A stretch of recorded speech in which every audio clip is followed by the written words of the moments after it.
Maryland's unemployment rate is at the lowest since 1976, 2.5%, and Maryland continues to gain jobs.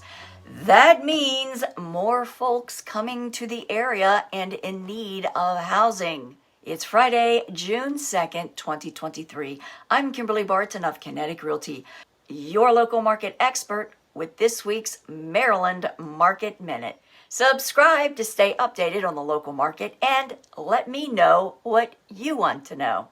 Our local housing market remains challenged by a lack of inventory and prices continue to be steady or rising area dependent.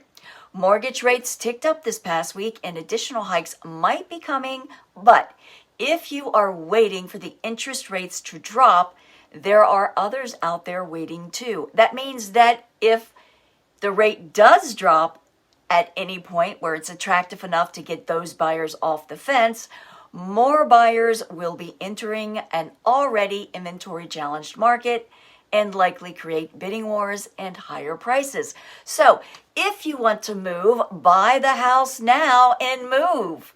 If the rates drop, do a refinance to the lower rate. The longer you wait to buy, the more you're paying for the house and losing out and paying down the mortgage on the house. Let's look at what happened this past week in the Maryland market. 441 homes came to the market since the last report, 516 went under contract, and 727 moved to pending from last report, both reflecting big declines week over week. But considering it was a holiday weekend and more than a record-breaking 42.3 million Americans were expected to travel this Memorial Day, the decline in contracts is understandable. 1,097 sold at 100.4% list-to-sold ratio in 6 days.